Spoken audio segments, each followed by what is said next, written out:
Okay. Hi, Alicia. Hi, Len. How are you? Good. How are you? I'm good. Happy holidays. You too. Okay. So thank you for meeting up with me today. I really do appreciate it. To kind of like talk about more about Asian Americans, especially Filipinx Americans. So we're just gonna get it started real quick. So can you tell me a little bit about yourself? So basically, I graduated from Rutgers. I majored in journalism back in 2019. Since then, I've been working in marketing and PR, and I'm really passionate about writing, things like that. That's pretty much all there is to me. I like to do a lot of different things. I have a lot of different hobbies, but at the end of the day, my biggest passion is writing. That's good. It's good to have like something to be passionate about. I really appreciate that. Right. Next question is, how do you express your culture? Um, Well, back when I was in college, I was very involved in our Filipino organization at Rutgers. I ended up being on e-board my senior year, and that was I think anybody who knew me at that time knew I was really headstrong about it. I, my position was to be the lead editor, otherwise known as the newsletter. So I was working a lot on trying to to create a mode of communication between members, non-members, and kind of express a little more about our Filipino community and just have people learn a little, a lot, just as much as I could teach them about it in some way, by kind of utilizing that like design aspect, utilizing technology, utilizing this like me and my team's writing skills. And then since then, I've still been kind of involved as since RAPS, the Filipino organization is a member school of FIND, which is the Filipino Intercollegiate Networking Dialogue, and it's like the East Coast Collective for Filipino clubs. So I've still been kind of involved. I've been doing like some writing, especially in the last couple year or so with the political situation in the Philippines and like the relations between the U.S. and the Philippines. Mhm. I've still been pretty active with trying to stay politically informed and like keep up with other like donation drives, and like overall I mean that's like the easiest way to go about it, but I really do try to be just connected to everything that's going on. Mhm. I see that you do have a business that you kind of run on Instagram. Can you tell me more a little about that? Yeah, so I've been selling secondhand the clothes since about 2016. It started as a way for me to just kind of get some extra money while I was in school because who could say no to that? So that was how it started. I was selling on platforms like Poshmark and Mercari, and then when the pandemic hit, I kind of had this idea of like, oh, maybe I should get back into it because it just so happened that like in January of that year, I was like reading a lot about people flipping items that they saw that they would find in like thrift stores. Hmm. And I tried it. I went to a thrift store. I found a couple of designer bags for pretty low. And I was thinking like, okay, these are really great quality. They can go for a lot of money online. So let me see what I can get. And I ended up making a pretty good profit. So I decided to jump into it a little further, kind of make it more curated, Hmm. really show my aesthetic and kind of be an outlet for me to be a bit more creative.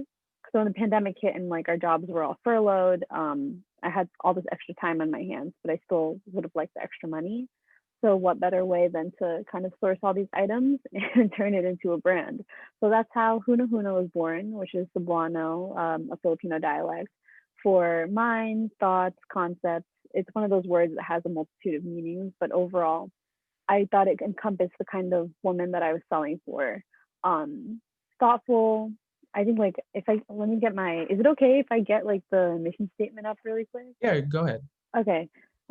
I wish I could like remember it off the top of my head, but let me I'm sorry. It's okay. I think it's really nice that you kind of put like your culture into your business and what you're passionate about. I really like that. Yeah. You So know, I was like, oh, sorry. oh sorry. I feel like so sometimes people think that like your culture can't be a part of something like you're passionate about. It's like two different entities, but you mhm, combining it is like really, really nice and like interesting. yeah. What did I write down as? Handpicked, socially conscious secondhand goods of style and substance. And I thought the word huna huna was a very good like way to encompass all of that. Mhm. So every month, 20% of my profits go toward a charity of my choice.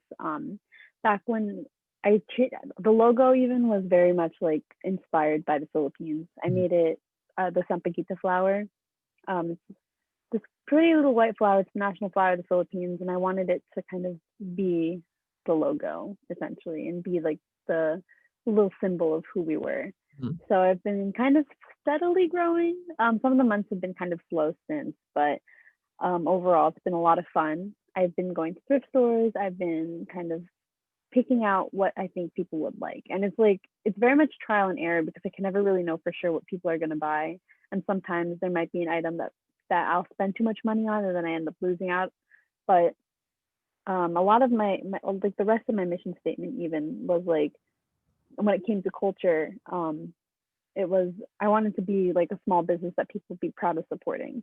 I'm not very big yet. I think like I only have like a little over 2,000 followers on Instagram. It's not that much. Some months I don't make all that much money, but the entire point was that I didn't want to be a business that supported slave labor or like through fast fashion. I Mhm. wanted to be sustainable. I wanted to promote all these good things. I wanted to support other BIPOC businesses. So that was like one of my biggest things. And I wanted it to be a way that that I could still teach people about the issues that are facing Asian Americans, facing women, facing Latinx women. A lot of it's intersectional. A lot of the problems, and with another like big part was that like yes, there's no such thing as ethical consumption under capitalism, but I still wanted to be some like a place where people could get accessible pricing for clothes, for Mhm. cute clothes that they wouldn't feel like ugly wearing, or I just want them to feel pride by supporting me. That's true. No, not me, but like um I guess where they would get their clothes from, Mhm. that they weren't like directly supporting a company that wasn't paying fair wages to people, things like that. And then knowing that their money was still going to a good place in the profits that I would be donating at the end of the month. I like that. POC helping other POC. Yes. Um, what companies have you donated to, if you don't mind sharing? Yeah, yeah. So I actually also have them up on my Instagram. Um,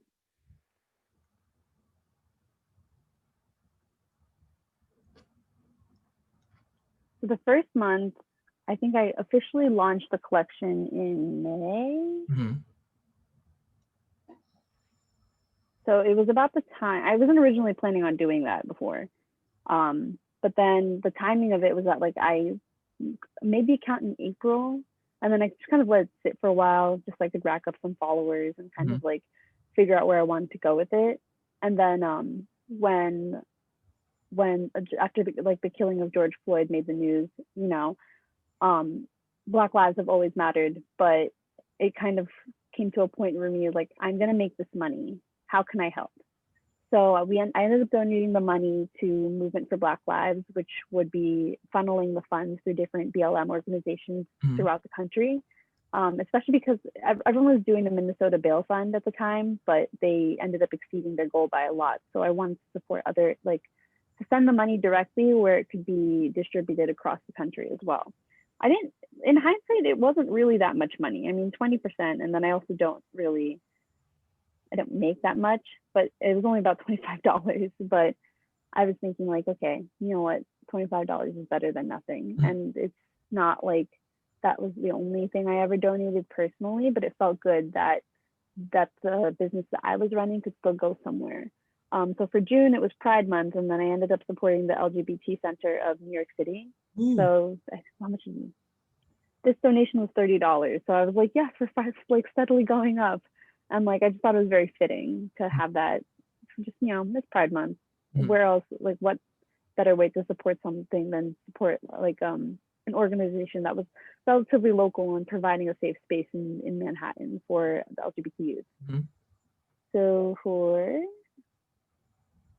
September, I was a lot of the clothes that I got was from one of my friends who she's part of a church in Jersey City that does they do um homeless ministry every first Saturday of the month, and the money that I was like spending to buy clothes from her was going directly toward getting like hygiene supplies like toothbrushes, toothpaste, clothes, food, and being able to distribute them to parts of Jersey City that were heavily affected by homelessness and poverty.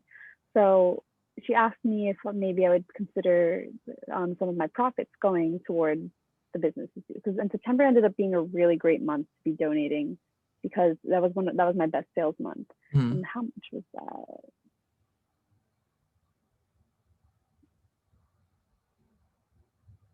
This one was $48.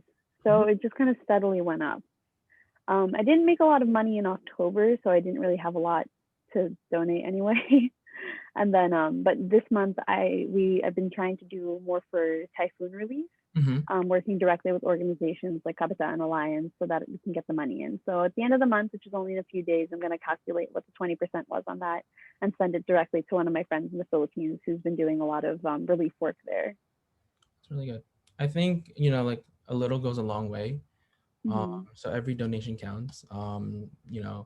I think it's really nice that you have different charities to donate to every kind of like every season or every month. You have a variety of that. Um, let's see. Just one other question. Can you tell me what defines a successful Asian woman? It's definitely a definition that's evolved over the years, and you kind of have to take into account a lot of like the cultural aspects that go into that, whether it's like, you know, a successful I'm sorry, a successful Asian woman isn't going to have the same definition in an Asian country that it will in the United States. But if we're talking about specifically like Asian American women, then it's definitely, if you've heard of like the bamboo ceiling, Hmm. there's a lot that's kind of keeping women of color, especially Asian women, from succeeding. And that's just a lot of that, like the institutional factors that go into that. For me, when it came to being successful and like trying to defy what my parents understood to be successful, and kind of also at the same time meet what their expectations were, because there's always going to be days where you feel like you're not doing enough, that you feel like you disappointed your parents in some way. And especially in the regard that, my parents at least came to this country, with no money. Hmm. They had no family here. They were the first to come here. They had no connections, and they just struggled the first like 10, 15 years of living here. So when I was born, I kind of had that burden on my shoulders of being somebody who made not a lot of money, but who could be like who could support herself independently, Hmm. who could support a family eventually, where I wouldn't be struggling. I would have a house, I would have a car, I would have all these things that you would consider to be like a steady, secure like way of life. So for me, that was always where I just wanted to end up. It's definitely also got a lot to do with like your personal goals. In a way, like sometimes I feel like my parents sort of think like, oh, she's not in medicine, she's not working as a nurse, she doesn't have a whole lot of job security as much as like a healthcare worker would, which is what my parents are. So that would be another way of like what their idea of a successful Asian American woman is different. I'm not a CEO, I'm not like particularly business savvy all that much. I'm not great at math, but for me to be considered successful, I have a chosen field, and my chosen field is PR and marketing, specifically PR and media relations. And I want to be good in that. And I have been good in that. And it's like the baby steps that I am proud of. And I Hmm. know that I would do well in it versus just putting myself in a random role and succeeding for the sake of succeeding. That's very much what I would feel to be a successful Asian woman. It will always depend on the kind of person that you're talking to. But for me, I know what's going to make me feel personally validated when I do my work. So I have a follow-up question. Do you think that the American dream has affected Asian Americans in some way, especially Filipinx Americans? Yeah, yeah, no, definitely. Because the American dream is kind of a myth in a way. I would say that for my parents, they've achieved the American dream in the sense that they're making more money than they would if they were doing the jobs that they're doing now in the Philippines, and that's just the result of like economic growth and like the struggles that they put in to get here. Um,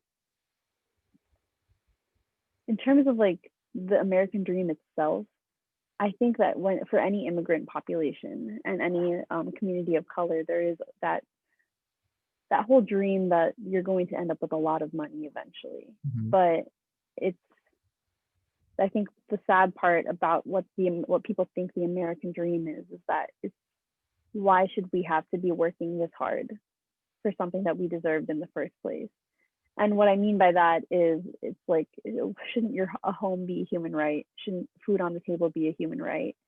Um, when I think from what I've seen from my parents when they came here like 25 years ago, um, they had this big idea that things would be okay, that they would be worry free, guilt free. Money would be getting sent back to their families at home with no form of like struggle. Mhm. That it wasn't going to be that they would never really have any sort of problems. And then my mom was very shocked to find out that she would be getting called a chink on the streets.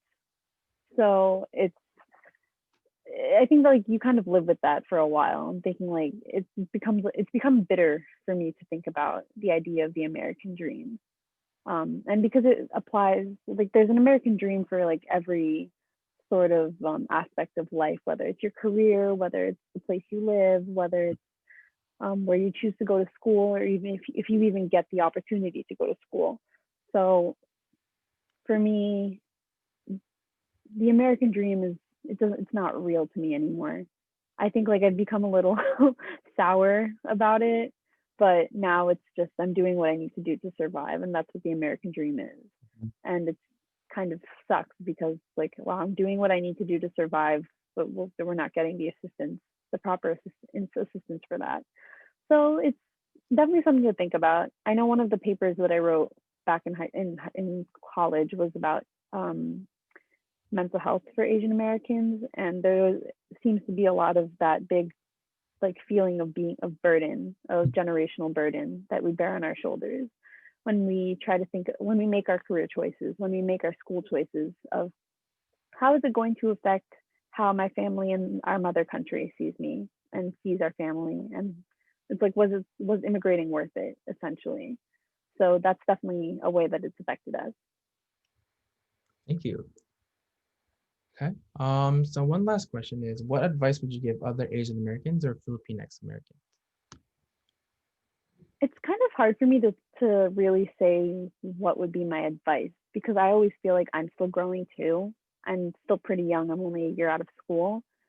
But like when I talk to like my younger friends who are about to hit high school, when I talk to my younger cousins, it's very much like they'll find out they've started understanding that there is some sort of sense of conflict between them and like not non-Filipinx, non-Asian, and especially like white counterparts in school that they're starting to feel it and understand it. And for me, like when I'm trying to tell them how to handle situations where they feel like they're being affected for being a woman or for being non-white, it's very much the things that I tell them are very like hold your head high and do your thing. And I think that can be said for literally anybody, but of a